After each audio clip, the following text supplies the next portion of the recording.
do you believe in the Son of Man? He didn't say, have you ever heard of the Son of Man? But apparently this man had heard of the Son of Man, because he didn't say, what is that? When Jesus said, do you believe in the Son of Man? He didn't say, I don't know what you're talking about. Son of who? What of what? What? He knew what Jesus was talking about when Jesus said, Son of Man. And look what he said. Who is he, sir, that I may believe in him? He said, oh, Son of Man, I know that guy. I want to believe in him. Where is he? Who is he?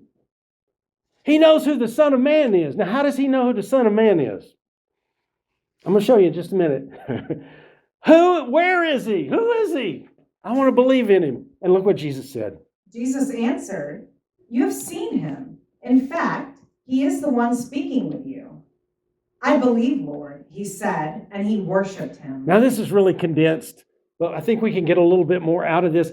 Jesus said, you've already seen him. In fact, you're looking at him. In fact, he's talking to you right now. In other words, Jesus is saying, I am the Son of Man. And when Jesus identified himself as the Son of Man, he said, I believe it, Lord, and he worshiped him. Now, this man is Jewish. He can't worship anybody but God.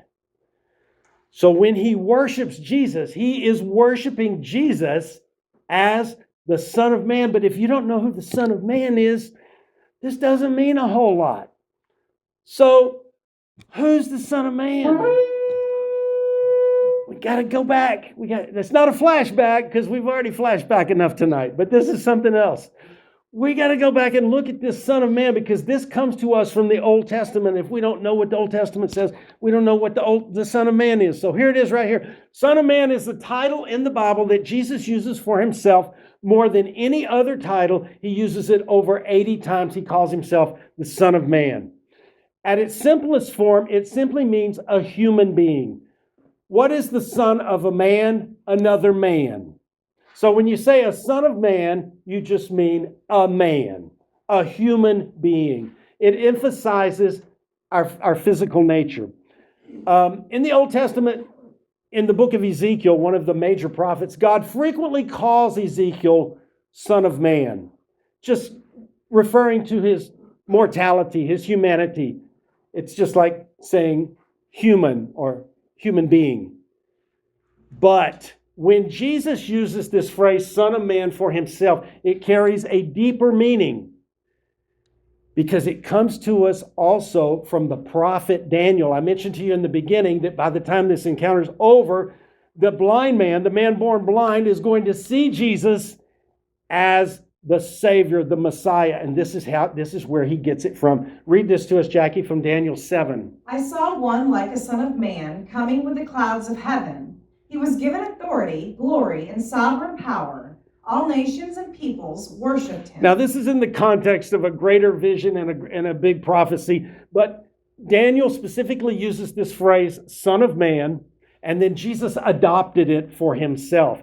Basically, Jesus is identifying with this Son of Man right here from Daniel, who is going to come with the clouds of heaven, and he's going to be given authority and glory and sovereign power, which means all power. All power. All nations and peoples worship him. That means he's God. That means he's God. He's got all power. All nations, all people worship him.